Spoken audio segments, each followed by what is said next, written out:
Boker Tov, Hashem Hashem Naaseh Venatzliach en ce mercredi matin 29 mars et Zayin du mois de Nissan, shiur acheté par Myriam Gedge Ayekara, Bracha Batzacha Bechol Maaseyadea. Chacun Ruchu Varech Ota Bezrat Hashem pour l'élévation de l'âme de son papa, Yitzhak Ben Myriam Gedge.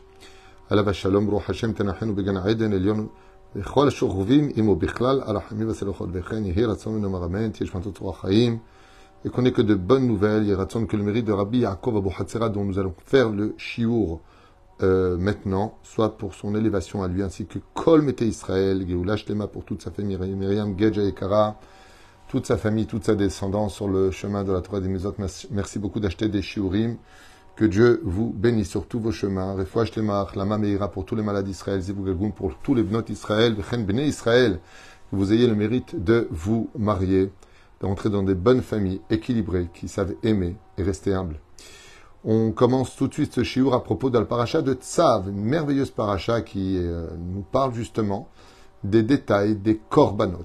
Effectivement, on peut dire à voix haute qu'aujourd'hui, nous n'avons pas vraiment notion de l'importance des korbanot. On a l'impression, de façon imaginaire, que de prendre un animal, de lui faire une shrita, de le faire brûler sur un autel, eh bien, ça fait très antique, très antiquité, très barbare d'une certaine façon, alors que dans le judaïsme, c'est quelque chose qui est vraiment à prendre en compte, puisque au Beth Amikdash, c'était l'occupation principale, Bezrat Hashem Barach, du peuple d'Israël, des Kohanim et des Lévi'im. Il n'y avait pas que ça, c'est sûr, mais Reach Nichoach Ishe Lachem, on avait l'habitude de faire des korbanot qui étaient réparateurs, ou des korbanot de remerciement, ou des korbanot qui s'adressaient au Créateur du monde, en lui donnant, à travers ce que nous avions de plus cher, la vie.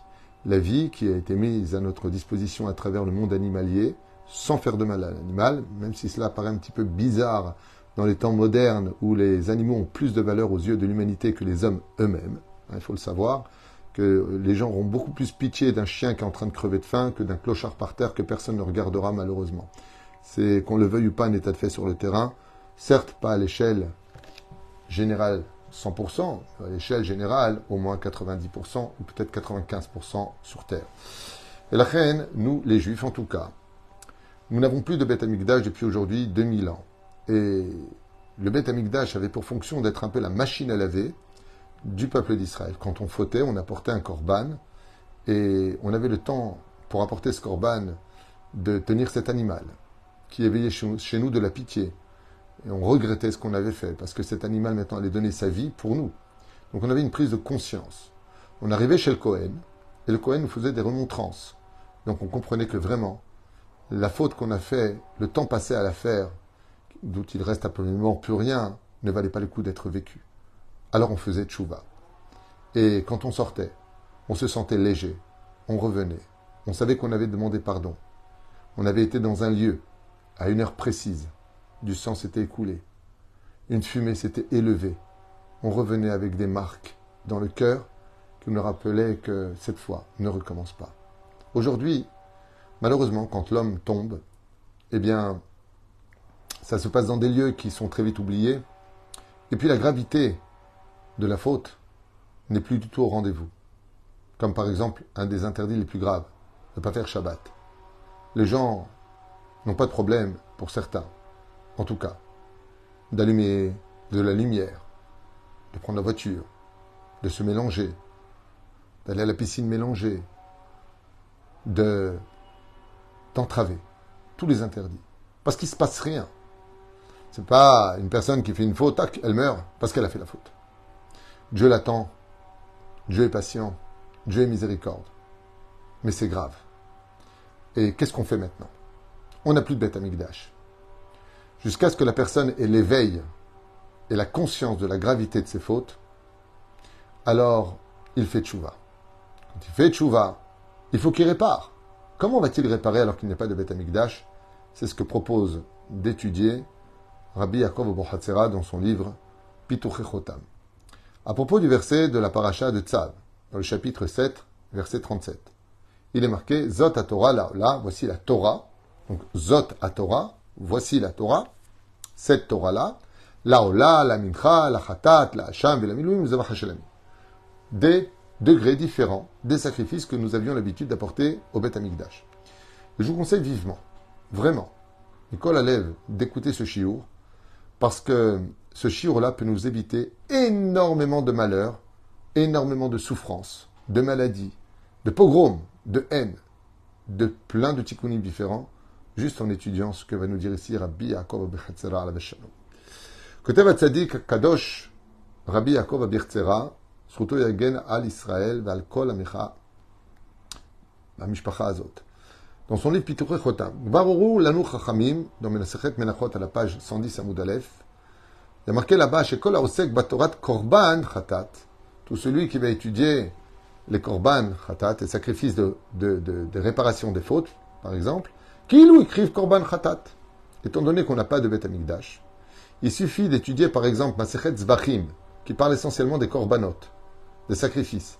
Tu finis Masechet Zvachim, même une femme qui aurait fauté dans sa vie, elle paye un avraire qui va étudier pour elle Masechet Zvachim, ou Menachot, peu importe. Eh bien, l'étude que la personne va prononcer, étant donné qu'on ne peut pas le faire, aura pour guise de réparer la faute comme si qu'on l'avait fait parce qu'on l'a étudié. C'est comme quelqu'un de très pauvre, qui est fou amoureux de sa fiancée. Il serait prêt à lui donner toute sa vie pour elle, mais il n'a aucun moyen de lui prouver. Qu'est-ce qui lui reste comme richesse? La valeur des mots. Je te jure, comme l'a dit Rabbi Akiva, qui était dans cette situation, à Rachel bat Kalba Savoie, sa femme, il lui a dit, tu mérites tellement d'être honoré, que si j'avais les moyens, je te déposerais un diadème d'or sur la tête sur lequel serait gravé Jérusalem Shel Zahav, Yerushalayim Shel Zahav. Il n'a pas pu le lui mettre, mais il lui a dit, si j'avais les moyens, c'est ce que je ferais. Et Rachel lui a répondu, c'est comme si qu'elle était déjà maintenant sur ma tête. Rabbi Akiva est devenu riche, et la première chose qu'il a fait dès qu'il est devenu riche, c'est de lui acheter ce diadème qu'elle a porté sur le front, Yerushalayim Shel Zahav.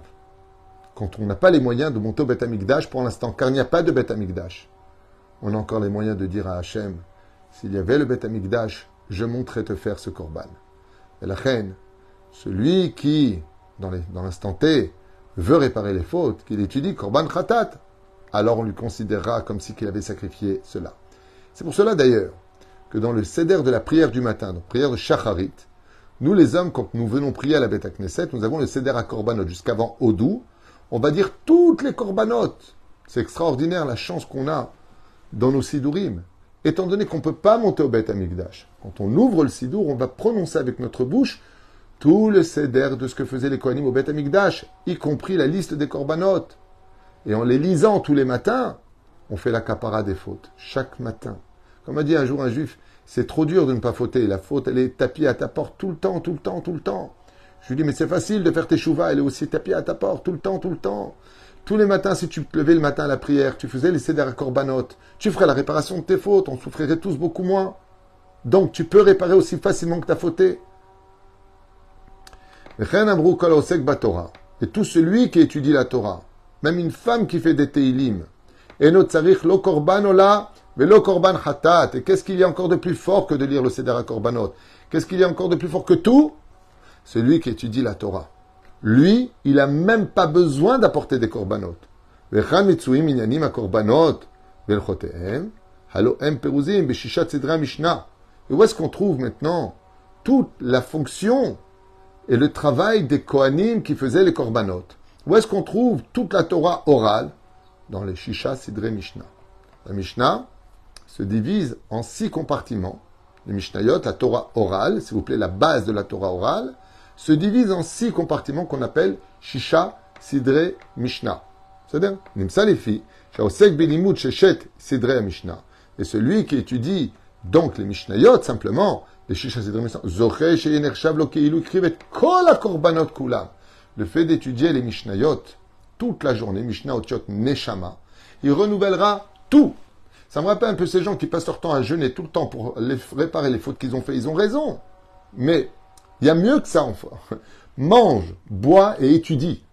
Enseignement de Rav Ovadia Yosef de Chagav, mais c'est aussi un enseignement de Rabbi Yaakov Abuhatzera, qui te dit, il y a plus que de te faire du mal en jeûnant et en faisant toutes sortes de souffrances, minéem.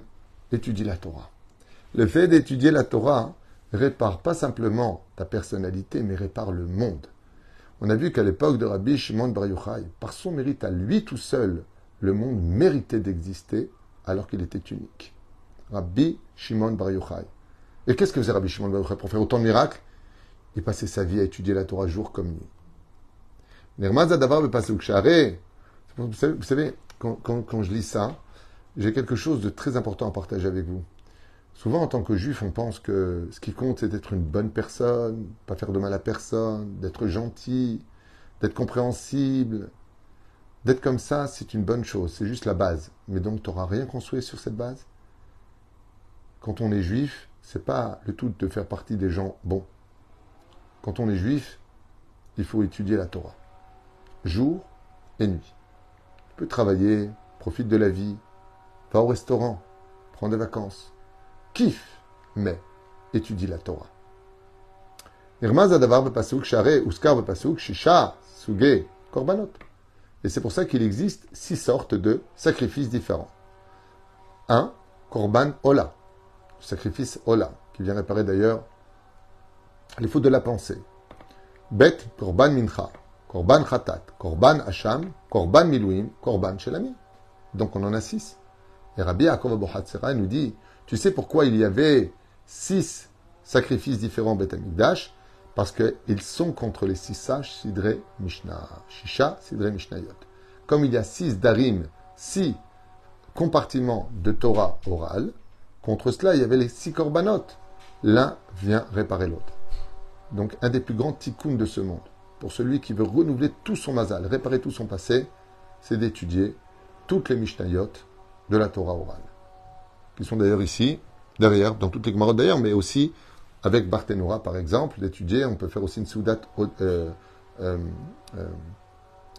Limud Masechet, Bezrat Hashem Soudat Sium Masechet, parce qu'on a étudié les Mishnayot avec Kehati. On peut prendre Barthénora, Tosfot Yom Tov, Tiferet Israël, il y a beaucoup de commentateurs, grâce à Dieu. Uba Torah le Orot Anu, le Rambam lui-même, qui zot à Torah. C'est pour ça qu'il y a marqué qui zot à Torah. Hi keneged shishat akorbanot alalu. Pourquoi il y a marqué dans le début du verset Zot à Torah? Voici la Torah. Et ensuite, tu me parles des korbanot. Rabbi Yaakov Hatzora était dit parce que d'étudier la Torah, hein, tu fais tous les sacrifices, même ceux que tu ne savais pas. N'importe quelle étude de Torah, surtout la Torah orale, d'étudier les halachot, tous les jours, te nettoie tes fautes. Étudie. Mais attention, pas t'étudies pour pas faire. Tu étudies et tu fais. La manouche et l'imoud. Rabbi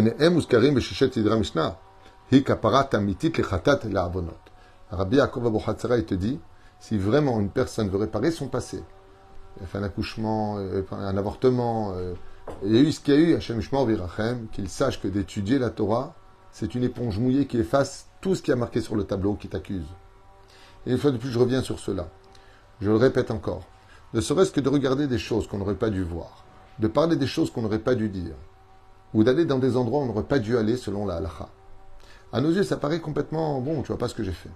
Il faut savoir une chose, comme par exemple la plus grande et la plus connue de toutes les fautes, dont personne ne fait attention, le bitul zman, ne pas étudier la Torah qu'on aurait pu le faire, d'accord, qui est une faute considérée comme étant extrêmement grave.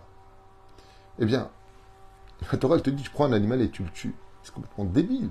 Pourquoi tu vas tuer un animal? Il faut être débile pour tuer un animal parce que tu as fait une faute. C'est juste pour te faire comprendre la gravité. Il y a quelqu'un qui va perdre sa vie parce que tu as fait une faute. Ça ressemble au père qui dit à son fils, arrête ou je te tue. Est-ce qu'il va le tuer? Non. Mais qu'est-ce qu'il a voulu lui dire? Il a voulu lui dire que tu as exagéré au-delà de toutes les limites, au point où tu mériterais vraiment que je te tue. Mais je ne vais pas le faire. C'est juste pour t'éveiller à la connaissance de la gravité de tes actions. Ainsi donc, les korbanot réveillaient l'homme vraiment à cela. Aujourd'hui, plus que tout au monde, si le Beth Amikdash a été détruit depuis 2000 ans, comment on va réparer nos fautes? Dieu te dit, mais je t'ai envoyé la Torah. Juste étudie la Torah et je t'efface tout en contrepartie.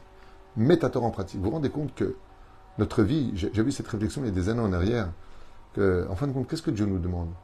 De prendre le temps de nous asseoir avec lui, d'étudier ce qu'il a à nous dire, ce message, ce dialogue qu'est la Torah, de le mettre en application et en contrepartie de cela, eh bien, tu auras dans ce monde et dans l'autre de la satisfaction pour l'éternité. C'est tellement difficile? Non. Maran Achida, dans Midbar Medaber Kedmot, il dit là-bas, chez Asher ben Yaakov, Nimtza Beomed Beshari Geina. Donc on sait que Yaakov a eu 12 filles, dont un, dans les 12 fils qu'il a eu, s'appelle Asher.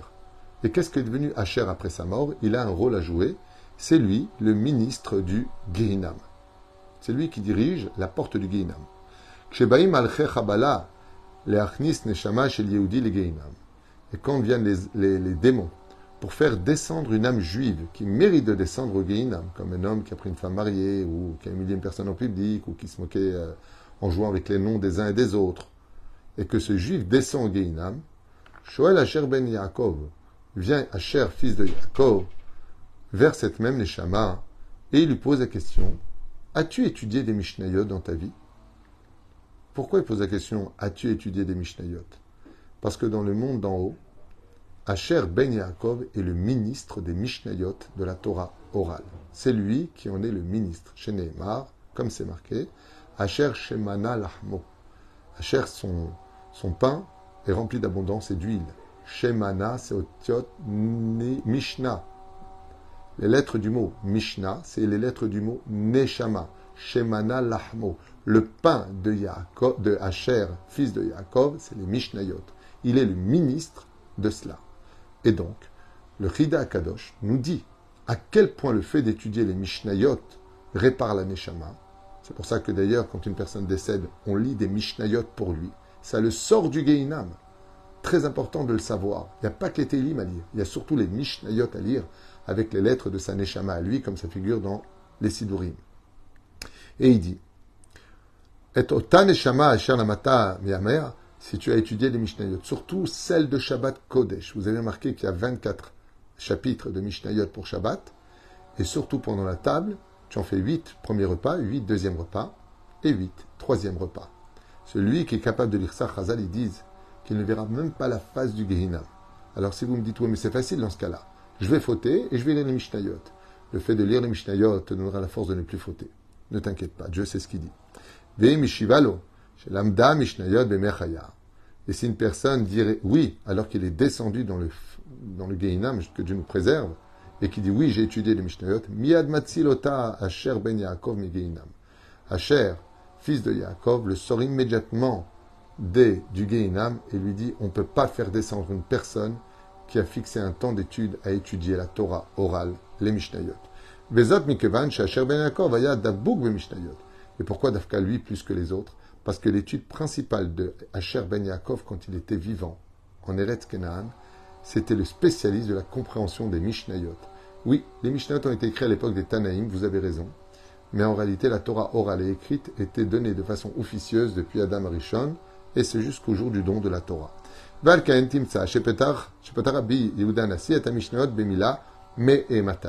Et c'est pour cela que Rabbi Yehuda Anassi, qui a compilé les Mishnayot, commence tout simplement par le mot Me et Matai. À partir de quand? Parce que les lettres de Me et Matai, c'est la Gematria 501. Me et Matai, Kuren Shema Be'arvit, Beshasha Kohanim Nichnasim Lechol Bitchumatan. Me et Matai, ça fait 501 en Gematria, non pas le jeans. Ça fait 501. Et donc si ça fait 501, c'est Gematria Asher. Asher, c'est Aleph, Shin, Resh. 501. Pour te dire que le premier mot qu'a utilisé Rabbi Yehuda Anassi en l'honneur de celui qui dirige les Mishnayot dans le monde d'en haut, a fait la même Gematria. Me Matai, Gematria Asher. Dirmos, chez Asher ben Yaakov, Haya osek tadir be Mishnayot, car c'était la principale étude de Asher, et la reine Gam Siem Rabbi Yehuda Anassi est à Mishnayot bemila shel Shalom. Et c'est pour ça que les Mishnayot finissent par le mot Shalom. Pourquoi? Parce que quand on regarde la bénédiction que Yaakov va faire à Asher, son fils, dans la paracha de Vaïchi, qu'est-ce qui a marqué? Me Asher shemena lahmo vehu iten ma'adane melech. Écoutez bien, la phrase est magnifique.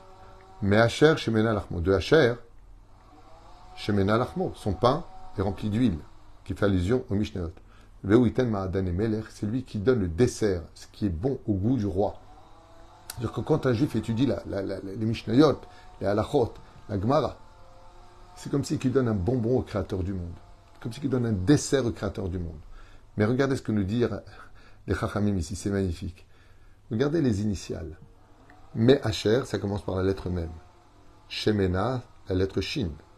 Lahmo, par la lettre Lamed. Vehu, et lui, par la lettre Vav.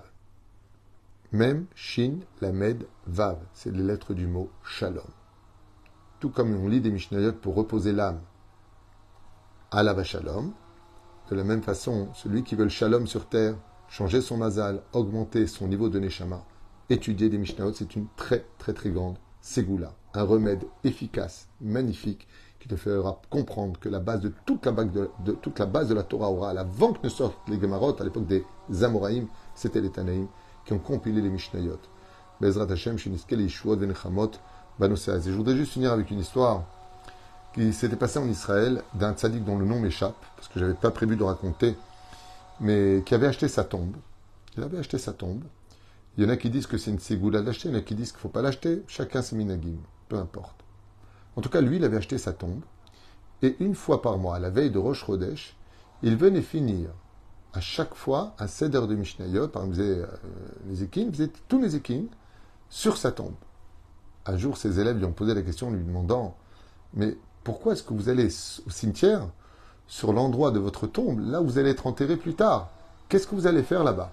Et il leur a répondu « J'ai acheté ma tombe non pas parce que j'ai pas confiance où Dieu va m'enterrer. J'ai acheté ma tombe parce qu'un jour je serai obligé d'y aller. Et je voudrais dans un beau matelas de Mishnayot. Alors je viens lire sur ma propre tombe des Mishnayot pour que quand on me pose dessus, les Mishnayot me protègent de tous les anges accusateurs, de tout ce que je n'ai peut-être pas fait de bien. Les Mishnayot, je les prépare à l'intérieur. Ils mènent à Nili Mili. Je ne compte ni sur mes enfants, ni sur mes élèves. Parce que la vie nous occupe. Et très souvent, on pleure les premiers jours, on se rappelle les premiers mois, mais après tout s'estompe. Mais moi, les Mishnayot que je vais lire seront avec moi pour l'éternité, comme quelqu'un que l'on dépose dans un sommeil sur un matelas de grande qualité jusqu'à la résurrection des morts. D'où l'importance, même pour nous, que des fois, on fait les Mishnayot Leilou Nishmat, pour comprendre, pour réparer nos fautes. Mais il est très important aussi de lire beaucoup de Mishnayot, parce que comme on vient de le voir, celui qui doit descendre au Gehinam, lo alenu velo alechem, et on fait des Mishnayot pour lui, il ne descend pas au Gehinam. Alors étudie beaucoup de Mishnayot dans ce monde, parce que non seulement elles t'instruiront avec crainte, avec amour pour le Créateur du monde, parce qu'on ne fait pas les choses par intérêt, c'est sûr, mais tu ne peux pas empêcher non plus les résultats d'exister. Et la reine, tu es gagnant dans ce monde pour les connaissances que Dieu t'a données, le plaisir et l'amour que nous avons, mais surtout sois intelligent. Surtout vous, les femmes d'Israël. Vous avez des enfants, vous avez des garçons. Les femmes n'étudient pas les Mishnayot. La Torah Ora, ce n'est pas un truc qui les concerne spécialement. Aval, vos garçons ont Talmud Torah. Si même vous les mettez Chaz Vesham dans une école laïque, pour X raison, je ne sais pas. Au moins qu'ils aillent étudier le dimanche au Talmud Torah, qu'ils apprennent les Mishnayot. Parce que quand vous partirez de ce monde, et que votre fils citera lui des Mishnayot, vous serez vêtus de blanc dans la lumière pour avoir éduqué vos enfants sur le chemin de la Torah et des mitzvot. Bezrat Hashem. Les Pérouche pour lequel c'est où qu'on trouve des Mishnayot. Vous les achetez, Mishnayot, il y en a partout. Le Keati, vous prenez dans n'importe quelle boutique de Kodesh, vous demandez des Mishnayot, ils vont vous les donner. Vous avez le Rambam, vous avez Blainara.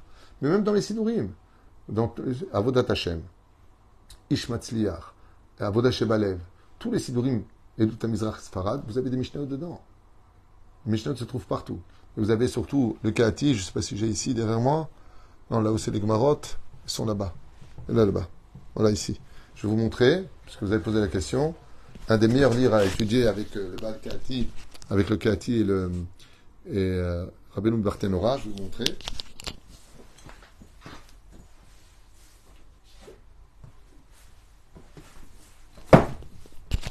Voilà, je vous le montre ici directement. Voilà, ça c'est les Mishnayot. Vous voyez?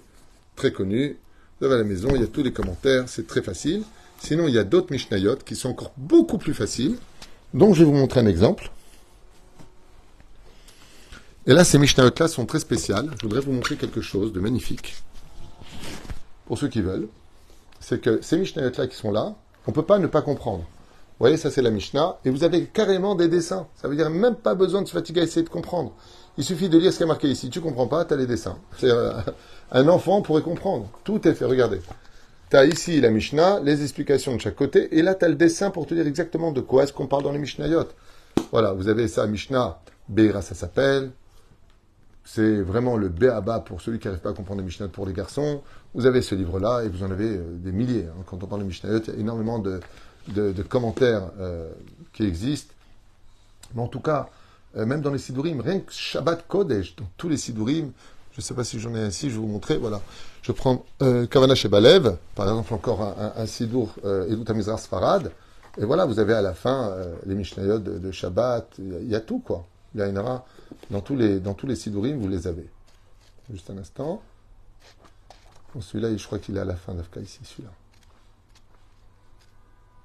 Vous avez même Pirkei Avot qui sont des Mishnayot, par exemple. Ça aussi, ça fait partie du Seder des Mishnayot. Si je ne sais pas exactement où c'est. Voilà. Si, j'ai trouvé. Mishnayot de Shabbat et Seuda Shlishit. Vous voyez, à la fin. Dans ce livre-là, c'est à la fin. Dans les autres, c'est juste après le Kiddush, vous avez les Mishnayot. Voilà, partout. Ça aussi, c'est des Mishnayot de Shabbat Kodesh. À la fin de ce livre-là, qui est un très bon livre, un très bon sidour, Oyodaya Bechavana, par exemple, et beaucoup d'autres chefs-d'œuvre, Bezrat Hashem, comme ceux que je viens de vous montrer. Mishnayot, c'est facile à avoir. Les femmes pourraient éventuellement en lire. C'est pas interdit, mais c'est plutôt aux hommes de le lire. Et même d'expliquer au moins à chaque repas une Mishnah qui pourrait être très intéressante, surtout dans Masechet Brachot, Shabbat, qui sont particulièrement, et d'autres. Les Aïnara, je ne vais pas tout vous faire maintenant, mais en tout cas, quoi qu'il advienne, vous avez Seder, Zraim, Moed, Nashim, Nezikim, Kedashim et Ta'arot, qui sont les Zdarim, les Sisha, Shidre, Mishnayot, qui Bezrat Hashem réparent tout dans ce monde et sauvent l'homme du Gehinam, peuvent changer le mazal, peuvent augmenter la lumière intense de chaque Neshama juive, Mishnah, Otiot, Neshama. Baruch Adonai Leolam, Amen, Amen.